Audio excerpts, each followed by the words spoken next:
हमारे साथ जो शख्सियत इस वक्त मौजूद हैं वो हैं श्रीमती रेणु भाटिया जी। रेणु भाटिया जी, सबसे पहले आपको बहुत शुभकामनाएं। जिस प्रकार के कार्य आप कर रही हैं खासतौर पर महिलाओं के लिए, ये काबिलिए तारीफ है ये काम। और साथ ही साथ हमारे साथ मोनिका मान जी भी हैं, आपका भी बहुत स्वागत है। रेणु मैम, सबसे पहला सवाल मेरा आप ही से होगा, क्योंकि अक्सर हम आपके बारे में पढ़ते रहते हैं, अक्सर इंडिया न्यूज़ हरियाणा पर आपकी खबरें चलती रहती है कि आप किस प्रकार से तमाम महिलाओं के लिए काम कर रही हैं, समाज में जागरूकता के लिए काम कर रही हैं, खासतौर पर महिला कैदियों के लिए जो आप कदम उठा रही हैं ये भी काबिलिए तारीफ है। कितनी मुश्किलें और कितना उत्साहवर्धक ये काम होता है आपके लिए?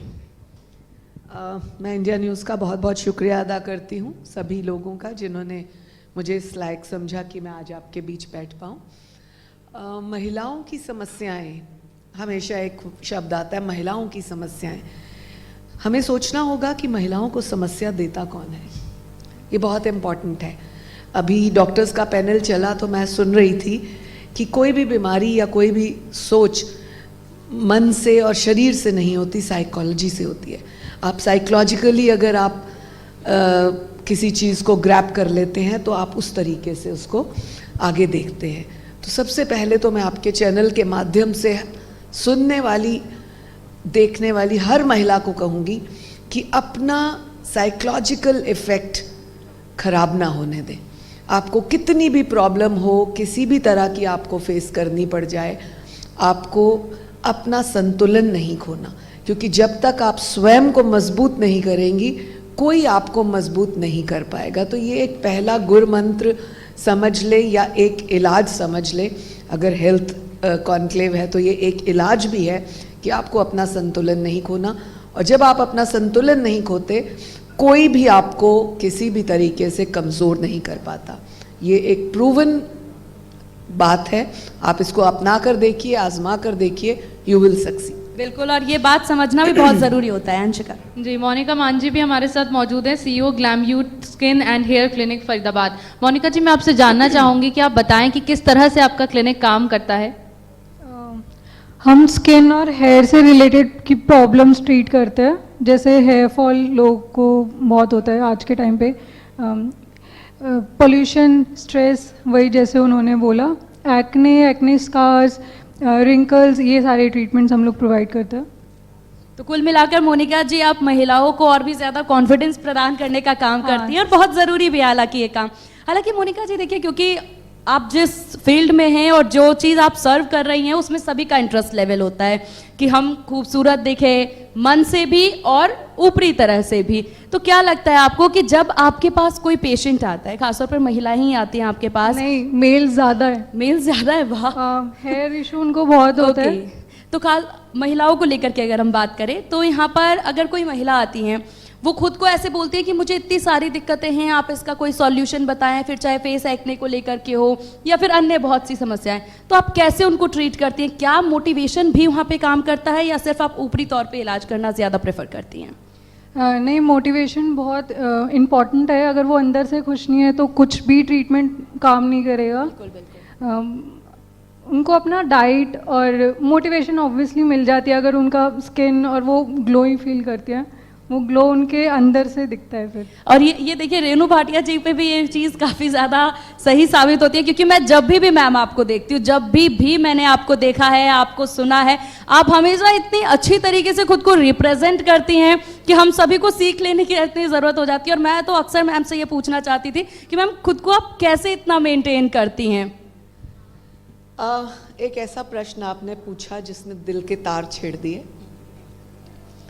अपने आप को मेंटेन, मैंने जैसे अभी बताया कि आप कभी भी शरीर से, कभी भी ऐसे बाहरी उससे मेंटेन नहीं हो पाते जब तक आप इंटरनली अपने आप को सॉलिड और स्ट्रॉन्ग नहीं रखते। एक समय में, पुरानी बात कर रही हूँ, 90s की बात है, मैं एक बहुत समय तक कई प्रोडक्ट्स की मॉडल रही हूँ, कई सीरियल्स मैंने किए, कई फिल्म्स मैंने की। वो एक उम्र का वो था, लेकिन साथ साथ बहुत सारे दर्द भी मैंने सहे। एट प्रेजेंट मैं एक कैंसर पेशेंट हूँ, लेकिन अपने अंदर कॉन्फिडेंस रखा मैंने कि मुझे समाज के साथ जुड़े रहना है, मुझे बेटियों के लिए काम करना है, क्योंकि मैंने बेटियों की प्रॉब्लम्स को बचपन से बहुत करीब से देखा. Unfortunately at the age of 7 I lost my parents in a accident, और उसमें मैं बच गई.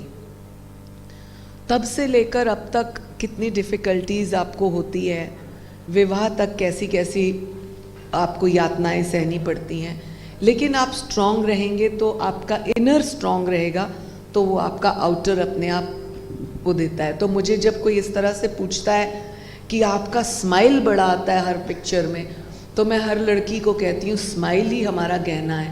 हम कितना बिल्कुल, मैं भी चाहूंगी छोटे रेनू जी की इस बात पर तालियां हो जाएं जोरदार. काबिले तारीफ है वाकई. इतनी पीड़ा झेलने के बाद भी एक मुस्कुराहट रेनू जी अपने चेहरे पर रखती हैं और महिलाओं को भी प्रेरित करती हैं कि चाहे दर्द कितना भी बड़ा हो, लेकिन एक मुस्कुराहट आपके चेहरे पर अगर रहती है तो उससे आपको सरवाइव कर पाना बहुत ज़्यादा ईजी हो जाता है. रेनू जी, क्योंकि आपने बताया कि एट प्रेजेंट आप खुद एक कैंसर पेशेंट हैं, हाल ही में देखा गया कि हिना खान ने इस बात का खुलासा किया कि ब्रेस्ट कैंसर से फिलहाल वो जूझ रही हैं, अभी उनका कीमोथेरेपी चल रही है. तो ये जब आपने देखा, क्योंकि देखिए महिला आयोग से लोग समझते हैं कि ये महिला आयोग हमेशा जो लोग पीड़ित होते हैं, जो महिलाएं पीड़ित होती हैं, केवल उनके हक में आवाज़ उठाते हैं, केवल उनके लिए लड़ाई लड़ते हैं. लेकिन अगर देखा जाए तो हेल्थ सेक्टर में कैसे महिला आयोग की भूमिका रहती है, और साथ ही हिना खान का जब ब्रेस्ट कैंसर का खुलासा हुआ तो क्या उसके बाद आपके तरफ से कोई पहल की गई महिलाओं के लिए कि उनको इस बीमारी से अवेयर कराया जा सके? बहुत अच्छा क्वेश्चन है महिलाओं के संबंधित ये.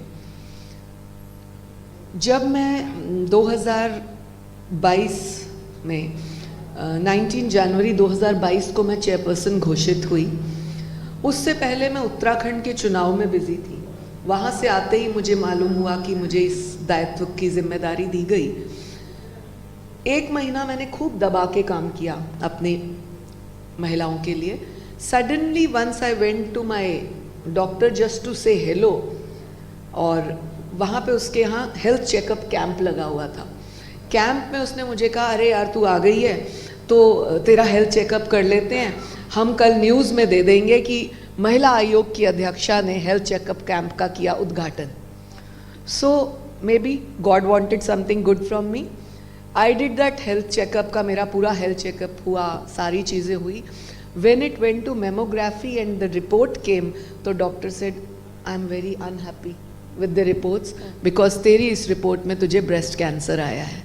So I was shocked because I am an athlete. I was, और उस दिन भी डॉक्टर के पास मैं 4 किलोमीटर की वॉक जो मैं रोज़ करती हूँ, मैं पौना घंटा साइकिल चलाती हूँ पिछले 25 साल से, तो मैं सारा कुछ करके गई थी. सो मुझे अंदाज़ा ही नहीं था, और मैं अपने आप में बड़ा मिस इंडिया बन के गई थी, स्मार्टली ड्रेस्ड, दैट मैं चेयरपर्सन बनी हूँ भाई, अपनी दोस्त को मिलने गई थी. सो उसके बताने के बाद I was like, is it serious? कहती है या. मैंने कहा बच तो जाऊँगी ना. तो वो हैरान हो गई, कहते यार तू इतनी सीरियस बात को भी ऐसे ले रही है, बच तो जाऊँगी. तो अब मुझे लगा कि क्या रोना और क्यों रोना. ठीक है, if I have got this problem, so बहुत सी हज़ारों औरतों को होगी.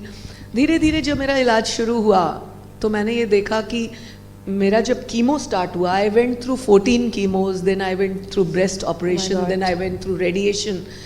मेरे सब बाल वाल उड़ गए थे जैसे होते हैं कैंसर पेशेंट्स के. मैंने जब अपने आसपास के बेड्स में कीमो होते देखा तो मैंने देखा इस तरफ एक 1.5 साल का बच्चा जिसका कीमो हो रहा था, इस तरफ एक 21 साल की लड़की जिसका कीमो हो रहा था. तो उनको देख के मुझे एक बड़ी तसल्ली हुई कि thank God you have given me 49-50 years of my life. And I was wondering, बेचारी उसके माँ बाप, एंड आई वॉज वंडरिंग ओह ये लड़की. तो उसके बाद थोड़ा हौसला आ गया, और फिर हर कीमो में मैं ये कहने जाती थी, मुझे कई फ्रेंड्स फ़ोन भी करते थे कहाँ है, तो मैं कहती थी आज मेरा ना एक पार्टी है तो मैं उसमें जा रही हूँ, 3-4 घंटे बिजी हूँ. So just to keep myself happy and through chemo, during my chemo, keep myself updated. दुख मुझे तब हुआ जब कीमो के दौरान भी मैं अपने काम करती रही. अगर if you go on my Insta, go on my Facebook, जब से मुझे कैंसर हुआ एक दिन कीमो कराने के बाद 2 दिन रेस्ट करने के बाद तीसरे दिन मैं अपने ऑफिस काम पे थी। आई ट्रैवल्ड सो मच, जितना मैंने ज़िंदगी में कभी ट्रैवल नहीं किया, इस दौरान किया। दुख मुझे सबसे ज़्यादा औरतों को लेकर तब हुआ कि मेरे पास एक पति पत्नी का केस आया समवेयर रेवाड़ी साइड का, और वो पत्नी काफ़ी हेल्दी हो गई थी, चल नहीं पा रही थी, उसे पकड़ के लाया गया। जब मैंने पूछा कि आपकी क्या कंप्लेन है, तो उसने बोला ये मेरा पति है, इसने मुझे छोड़ दिया, दूसरी औरत के पास चला गया क्योंकि मुझे कैंसर है। And I felt so bad for her and then I said no worries, I am with you. हमने उसके पति के खिलाफ जो भी जेन्युइन कार्रवाई करनी बनती थी हमने उसके खिलाफ की। उसके पेरेंट्स ने उसे घर से निकाल दिया, बॉय के पेरेंट्स ने अपनी बहू को, छोटे छोटे 2 बच्चों को भी निकाल दिया कि अब ये किस काम की रही। तो दुख मुझे तब होता है कि अगर औरत को इस तरह की प्रॉब्लम हो जाए और आप उसको घर से निकाल देते हैं। यही प्रॉब्लम अगर उसके पति को हुई होती तो कोई भाई, जितनी बेटियां यहाँ बैठी हैं सोच कर देखिए, हमारे पिता को हो जाए, हमारे पति को हो जाए, हमारे बेटे को हो जाए, हमारे भाई को हो जाए, क्या हम उनको छोड़ देती हैं? नहीं छोड़ती। यही तो एक बेटी की खूबसूरती है, यही तो एक महिला की खूबसूरती है। And we fought for that women, we fought for that women. उसको हमने न्याय दिलाया, उसके पति के खिलाफ जो कार्रवाई बनती थी, उसके सास ससुर के खिलाफ जो कार्रवाई बनती थी हमने की। But unfortunately yes, after 7-8 months that women expired. But जितना हम मदद कर सके लेकिन रेणु जी, ये माना जा सकता है कि जो मदद आपके द्वारा उनके लिए की गई वो काफ़ी, अगर उनकी मृत्यु भी होती है तो काफ़ी खुश होकर के वो गई होंगी कि एटलीस्ट कोई तो था जो उनके लिए लड़ा है। तो ये बहुत बड़ी बात है। आप लोग ज़रूर ताली बजाएं इस बात पर और कोशिश करें अपने आसपास के लोगों की मदद करें।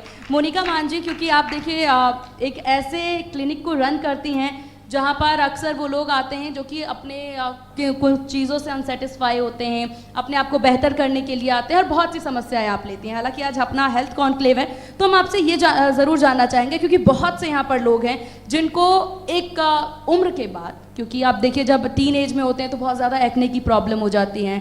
बहुत से बच्चे उसमें ऐसे होते हैं, फिर चाहे उसमें लड़के हों या लड़कियाँ हों, उनको बहुत वो कॉन्फिडेंस वो खो देते हैं कि चेहरा ख़राब हो गया है मेरे बाल बहुत ज़्यादा झड़ रहे हैं। तो ऐसे सब सिचुएशन में कौन से वो उपाय हैं जो उन्हें करने की ज़रूरत है, आप बताएं।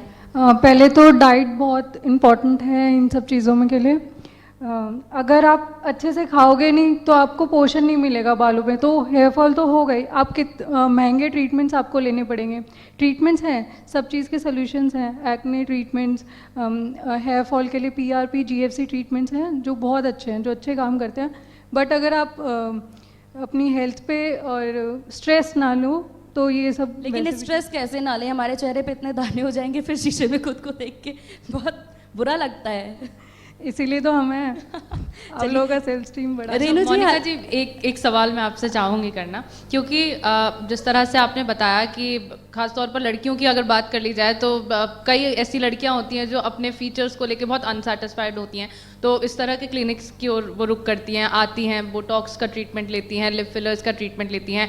आजकल एक्ट्रेसेस को देखें तो चलन बहुत ज़्यादा हो गया है, वहाँ पर लिप फिलिंग करवानी है या फिर आईब्रोज को भरवाना है या फिर चीक फिलिंग करवाना होता है, बोटॉक्स करवाना होता है। ये तमाम चीज़ें होती हैं जिसको वो करना चाहती हैं और करती भी हैं। लेकिन कई एक्ट्रेसेस हम देखते हैं जिनका या तो फेस खराब हो जाता है इस तरह की सर्जरीज करवाने के बाद।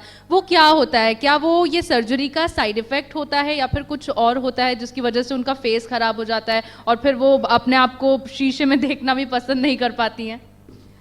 इन ट्रीटमेंट्स के साइड इफ़ेक्ट्स नहीं होते, ये बस करने का तरीका होता है। अगर आप फिलर गलत डाल रहे हो, एक जगह ज़्यादा, थोड़ा सा भी ज़्यादा कर रहे हो तो वो स्माइल ही चेंज कर देगा।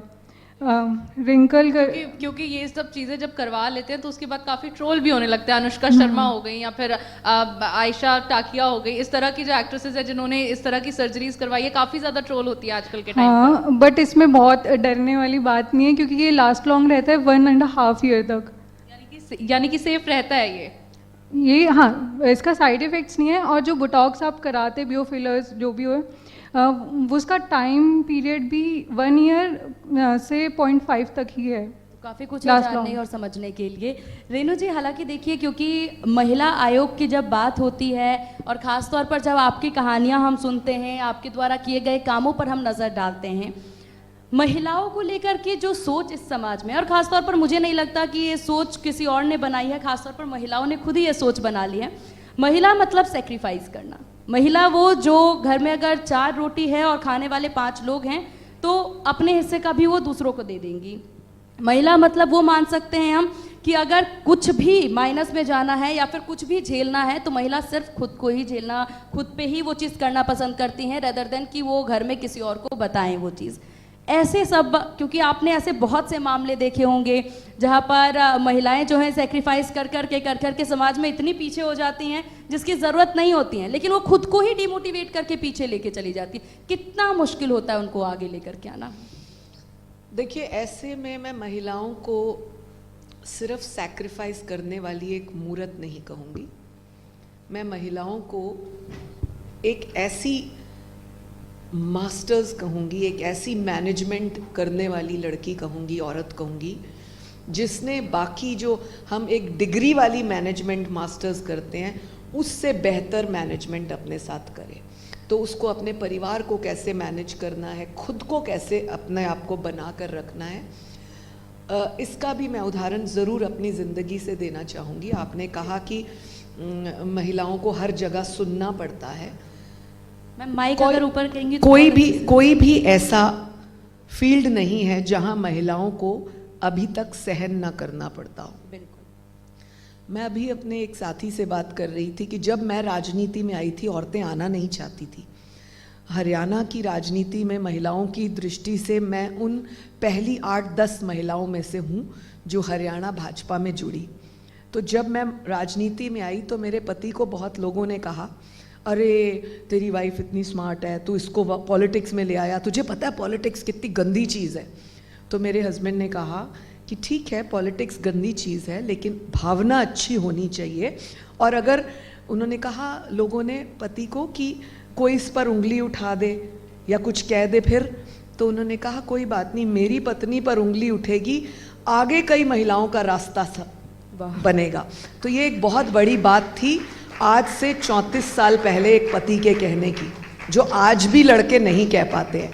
तो इसलिए लड़कियों को किसी भी फील्ड में, एज महिला आयोग जो आप मुझसे पूछ रही हैं, तो महिला आयोग के नाते हमारे पास कोई ऐसा फील्ड नहीं बचा जिसमें औरतों के ऊपर उंगली ना उठी हो। कहते हैं टीचिंग बड़ी अच्छी लाइन है, 9 से सुबह 7 बजे से 2 बजे छुट्टी, औरत घर, बच्चे भी देखे, रोटी पानी, शाम तक सारा काम करे। कितनी औरतों के ऊपर, टीचर्स के ऊपर उंगली उठी, कितने केसेस हमारे पास हैं प्रिंसिपल्स के, प्रोफेसर्स के, टीचर्स के। आप अगर पेपर पढ़ते होंगे तो आपने हज़ारों केसेस सुने होंगे जिनको हमने डील किया। कहते हैं जी नर्स सेवा का काम है, कितने डॉक्टर्स, कितने प्रोफेशनल्स ऐसे जिन्होंने नर्सों के साथ बदसलूकी की। तो कोई भी फील्ड, चाहे वो इंटरनेशनल लेवल का हो या नेशनल लेवल का हो, MNCs हो, कोई भी कॉरपोरेट सेक्टर्स हो, कहीं पर भी हो, महिलाओं के ऊपर उंगली उठती है। और कौन उठाता है ये सबको सोचना पड़ेगा। बिल्कुल रेणु खुद जी, को सोचना होगा कि उंगली कौन उठा रहा है। जी, आपने जो बात बोली, शायद इन्हीं विचारों को देखते हुए और सुनते हुए ये कहा जाता है कि अगर एक जीवन साथी का साथ मिल जाए तो वो सपोर्ट कर दे तो औरत का सफ़र बहुत ज़्यादा आसान हो जाता है। और आपकी बातों में वो चीज़ मुझे सच साबित होती हुई भी नज़र आ रही है। रेणु जी, मैं आपको एक बात पूछना चाहती हूँ, क्योंकि अभी हाल ही में हमने देखा था एक्ट्रेस पूनम पांडे की ओर से एक बहुत बड़ा प्रैंक कह लीजिए किया गया था उनके फैंस के साथ में, सर्वाइकल कैंसर को लेकर। हालांकि उनका उद्देश्य था कि लोगों को जागरूक करें।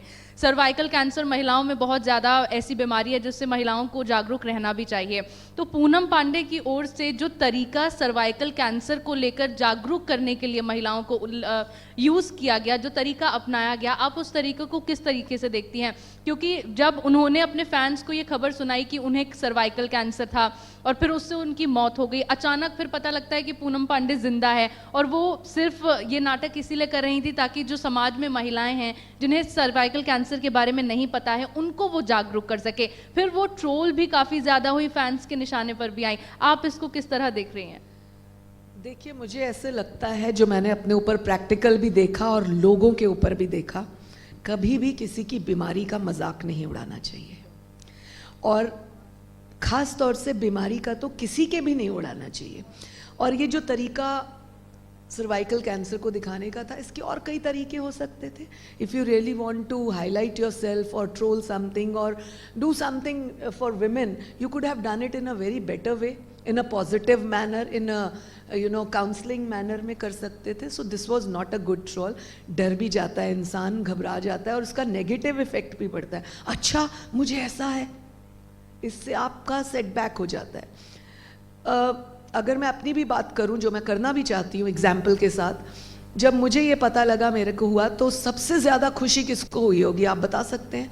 और रेनू भाटिया को कैंसर हो गया। सबसे ज़्यादा खुशी मेरे एंटी लोगों को हुई, जो मुझे अपना एंटी समझते हैं। मैं किसी को अपना एंटी नहीं समझती, क्योंकि मैं 34 साल से एक मेहनत की सीढ़ी पर चढ़ रही हूँ और स्टेप बाय स्टेप आप यहाँ से वहाँ तक कूद नहीं लगा सकते। आप यहाँ से चढ़ेंगे चढ़ेंगे चढ़ेंगे, तब आप पहुँचेंगे जिसमें आपको वक्त लगेगा। तो मैंने अपना सिस्टम बड़े सिस्टमैटिक तरीके से किया, परंतु मेरे बारे में एक बात फैलाई जा रही है, ओ रेनू भाटिया पॉलिटिक्स में आगे नहीं आएगी, अब ये मरने वाली है, अब इसे कैंसर हो गया। सो एक ज़रूर बात मैं कहूँगी कि कभी भी किसी की बीमारी का मजाक ना उड़ाएं, पता नहीं आपके ऊपर वो कब आ जाए। And then you never know कि कब किसके साथ क्या हो जाए। अभी डॉक्टर्स कह रहे थे अच्छा खाना चाहिए, अच्छा ये करना चाहिए, सिगरेट नहीं पीनी चाहिए। जब मेरे ऊपर ये बात आई तो डॉक्टर्स ने मुझे 7 चीज़ें पूछी। Do you drink? I said no. Do you smoke? I said no. Do you do late nights? I said no. Do you take बाहर का स्टफ़? मैंने कहा मैं तो स्कूल टाइम से समोसा भी नहीं खाती हूँ बाहर का। तो बहुत सारे जो फैक्टर्स आपकी बीमारियों को लेकर होते हैं, डॉक्टर्स कहते हैं, डॉक्टर साहब बैठे हैं, डॉक्टर्स जब ये बाट कहते हैं कि आपको ऐसा नहीं करना चाहिए। Do you go for walk? Yes, I go for walk 3 to 4 kilometers every day. Do you do cycling? Do you do this? I cycle for last 27 years, 28 years. 25 साल से जब से मैं म्यूनसिपल काउंसलर बनी थी, तब तो मैं अपने सफाई कर्मचारियों को साइकिल पे देखने जाती थी। आज भी जब मैं साइकिलिंग करती हूँ तो सफाई कर्मचारी कहते हैं मैडम आने वाली है, समय हो गया। तो एक सिस्टम बना हुआ है, लेकिन बीमारी किसको कब हो जाए आपको नहीं पता। द वे आई सेड कि 15 मिनट पहले I was in a parlour, then I went to just meet my friend and she told me you are a cancer patient. So you never know किसके साथ क्या हो जाए। We should never troll these kind of things. अगर किसी ने एक गलती की थी उसको बार बार दिखाना, जैसे महिला आयोग में हम कहते हैं कि अगर किसी लड़की के साथ कोई अनहोनी हो जाती है, कोई रेप केस हो जाता है, कोई इस तरह का गलत केस हो जाता है, आप उसको बार बार फैलाते हैं, देखिए देखिए उसके साथ ऐसा हुआ, उसका इफेक्ट और ज़्यादा गलत जाता है। लेट दैट सिस्टम और those officials do their work and they will निप्ट आउट दैट काम। So, अगर anybody has cervical cancer, we can open the shows like this, we can do conclaves like this to educate somebody या किसी की आंखें खोलने के लिए सही दिशा में ले जाना बहुत जरूरी है। चाहिए। मोनिका मांझी, क्योंकि हम बार बार सर्वाइकल कैंसर को लेकर बात कर रहे हैं, हम बात कर रहे हैं कि आजकल यंगस्टर्स जो हैं, या फिर आजकल क्या पहले भी ऐसा ही होता था कि अगर चेहरे पे एक्ने हो जाए, पिंपल हो जाए, तो लोगों को समझ नहीं आता कि उसको कैसे ट्रीट करना है। फिर यूट्यूब खोलते हैं, फिर बहुत अनर्गल चीज़ें देख लेते हैं कि ये कर लेते हैं, होम रेमेडी अपना लेते हैं, जिससे उनका चेहरा और भी ज़्यादा खराब हो जाता है। एक समस्या जो आजकल बहुत ज़्यादा आती है लोगों को, सनबर्न की, उसको लेकर के आप लोग कैसे ट्रीट करते हैं और आपको क्या लगता है कि उसके लिए और कौन से आसान ट्रीटमेंट्स हो सकते हैं? केमिकल पील्स, वो सीधा आपकी डर्मिस लेयर पे अंदर तक काम करता है। आप सैलून वगैरह में भी जाते हैं टैनिंग के लिए, एक्ने के लिए, वो सिर्फ अपर लेयर पे काम करता है, जिसका कुछ इफेक्ट नहीं है। तो आप केमिकल पील्स ले सकते हो। क्लिनिक पे बहुत सारे ट्रीटमेंट्स हैं, PRP, GFC। ठीक है मोनिका जी, ये बात तो स्किन को लेकर हो गई। अगर हेयर रिलेटेड प्रॉब्लम्स की बात की जाए, क्योंकि हेयर फॉल बहुत ज़्यादा आजकल होने लगा है, चाहे महिलाएं हो चाहे पुरुष हो, क्योंकि अभी बारिश का सीज़न भी है, तो ऐसे में कहा जाता है कि जैसे पानी बदल जाता है तो उसमें भी हेयर फॉल होने लगता है। लोग बारिश में अक्सर भीगने से बचते हैं, क्योंकि लड़कियों को लगता है कि उनके बाल गिरने लग जाएंगे, उनके बाल झड़ने लग जाएंगे, जो बारिश का पानी होगा उनके बालों को बहुत अफेक्ट करेगा। महिलाओं में तो हेयर फॉल की प्रॉब्लम होती ही है, साथ ही साथ पुरुषों को भी हेयर फॉल की प्रॉब्लम होती है। ऐसे में क्या ट्रीटमेंट उसके लिए लेना चाहिए? क्योंकि कई बार ऐसा होता है कि डॉक्टर से कंसल्टेशन लेने के बावजूद भी वो प्रॉब्लम कम नहीं होती है, दवाइयों से वो प्रॉब्लम कम नहीं होती है। ऐसे में क्या ट्रीटमेंट्स रहते हैं जिसके वजह से जो आप सजेस्ट करते हैं ताकि हेयर फॉल रुक सके लोगों का? हेयर फॉल के इशू अंदर से आते हैं। अगर आप मेडिसिन ले लोगे, कुछ लगा लोगे, उससे कुछ फ़ायदा नहीं होगा। PRP GFC ट्रीटमेंट्स होते हैं जो आपका ब्लड निकाल के उसी को इन्फ्यूज़ करके आपके हेड पे इंजेक्ट किया जाता है। उससे आपकी हेयर की ग्रोथ डबल हो जाती है। जो भी हेयर फॉल इशू मेल्स को बहुत होता है, हार्मोनल प्रॉब्लम्स, बहुत रीजंस है, जेनेटिक भी होता है। सॉल्यूशन घर में रहते हुए कोई सॉल्यूशन? घर पे रहते हुए अच्छा खाओ। अच्छा खाने से एक और मल्टीविटामिन्स। एक और सवाल अच्छा खाने को लेकर के, जैसा कि रेणु जी बार बार कह रही हैं वो हमेशा से ही अच्छा खाती हैं, अच्छा पहनना, अच्छा रहना, पानी से लेकर के हर चीज़ का वो खासा ख्याल रखती नजर आ रही है। क्या लगता है आपको स्किन और हेयर के लिए और क्या ऐड ऑन किया जाए? तभी तो हमारे क्लिनिक से फिर भी लोगों को फर्क नहीं पड़ता, तो फिर हम ट्रीट करते हैं। ओके रेणु जी, क्योंकि देखिए आप हमेशा से, अक्सर ये पूरे सेशन में आपने बात कही है कि आपने हमेशा से खासा ख्याल रखा है हर एक चीज़ को लेकर के। इसके बावजूद भी हो सकता है किसी तरह की कोई अनहोनी, किसी को कोई किसी तरह की समस्या हो जाए। आजकल नहीं कहा जा सकता कि एक उम्र के बाद कोई बीमारी आपको होने वाली है। किसी भी उम्र में किसी को बीमारी हो सकती है। आपने अपना एक्सपीरियंस भी बताया कि एक तरफ एक बच्चा, एक तरफ 21 साल की एक लड़की। बहुत दुखद होता है ये पूरा सिचुएशन, लेकिन क्या समझा जाए? बच्चों को किस प्रकार से ध्यान रखने की ज़रूरत है, खासतौर पर माता पिता किस प्रकार से ध्यान रखें अपने बच्चों का कि ऐसी चीज़ें फ्यूचर में उनके साथ ना हो।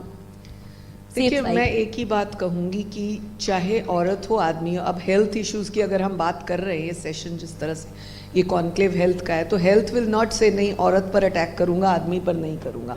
सो this is very important that we take care of our body. हम अपने शरीर का ध्यान जितना मैक्सिमम कर सकते हैं उतना करें, चाहे वो खान पान की दृष्टि से है, चाहे वो नियम संयम की दृष्टि से है, चाहे वो कहीं जाने आने की दृष्टि से है। अगर हम ज़बरदस्ती अपने शरीर के साथ ऑपोजिट चीज़ें करेंगे, ऑपोजिट का मतलब तला हुआ नहीं खाना चाहिए पर खाएंगे तो हम मोटे होंगे, फिर हम कहाँ जाएंगे? जिम्स और ज़ुम्बे क्लासेस में। अगर हमें पता है कि लेट सोने से और लेट उठने से आपका हेल्थ इश्यू बनता है, तो अगर हम स्वयं वो करेंगे तो आपको फिर दोबारा डॉक्टर्स के पास जाना ही पड़ेगा। तो जो नियम आज जुगात से हमारे संस्कारों में दिए गए हैं, हमारे ग्रंथों में दिए गए हैं, हमारे धर्म कहते हैं, उसके बावजूद अगर हम ऑपोजिट चीज़ करते हैं तो फिर वो हम अपने आप को खुद बीमारी में झोंक रहे हैं। बिल्कुल। और देखिए, ये सारी चीज़ों का खासा ध्यान रखने की बहुत ज़्यादा ज़रूरत है। आज का ये हमारा आखिरी सेशन था। रेणु जी, आपका बहुत शुक्रिया इंडिया न्यूज़ हरियाणा को अपना कीमती वक्त देने के लिए। मोनिका मान जी, आपका बहुत शुक्रिया। बिल्कुल सीमा, और मैं एक छोटी सी चीज़ ऐड ऑन करना चाहूँगी यहाँ पर, क्योंकि रेणु भाटिया जी ने बहुत बड़ी बात यहाँ बताई, क्योंकि मुझे ये चीज़ नहीं पता थी। हालांकि रेणु भाटिया जी, आप एक वॉरियर हैं और हमारी दुआएं और इंडिया न्यूज़ हरियाणा के तमाम दर्शक जो यहाँ पर ऑडियंस मौजूद है और जो बहुत लोग आपको देख रहे हैं इंडिया न्यूज़ हरियाणा पर, सभी की दुआएं आपके साथ हैं और आप बहुत जल्द ठीक हो जाएं। छोटी सी बात कह के कंक्लूड करूँगी कि मेरे वेल विशर्स और नॉन वेल विशर्स सबके लिए एक खुशखबरी। अपोलो में मेरा ट्रीटमेंट हुआ और अपोलो हॉस्पिटल ने मुझे सर्टिफाई कर दिया कि now I am not a cancer patient and they have declared me as a brave warrior also. So अब जिनको मेरी चिंता थी वो चिंता ना करें एंड सब अपने ध्यान रखें अपनी हेल्थ का। जी देखिए, बहुत ही खुशी की बात है और इसी के साथ हम हमारे सेशन की समाप्ति की ओर बढ़ते हैं। शुक्रिया सीमा और अंशिका, आप दोनों का। और रेणु भाटिया, आपने ना सिर्फ वो चीज़ यहाँ पर शेयर की है जिससे एक मैसेज उन लोगों को भी जाता है जो पेशेंट होते हैं या इससे जूझ जाते हैं, और साथ ही आपने पॉलिटिकल एक मैसेज भी दे दिया है। तो एक बार जोरदार तालियां। मैं चाहूँगा मेरे सहयोगी दीपक, गुलशन, आप सब लोग आए, देवेंद्र आप आए, ज्ञान आप भी आए, मंच पर आप रहे, और उसके साथ साथ मानव रचना एजुकेशनल इंस्टीट्यूशन के जितने भी स्टाफ और यहाँ पर बैठे हुए स्टूडेंट्स हैं, आप लोगों के लिए मैं फिर से तहे दिल से शुक्रिया अदा करता हूँ। आप लोगों ने पेशेंसली यहाँ पर रुक कर हम सबको सुना। एक बार जोरदार तालियां अपने लिए बजा लीजिए।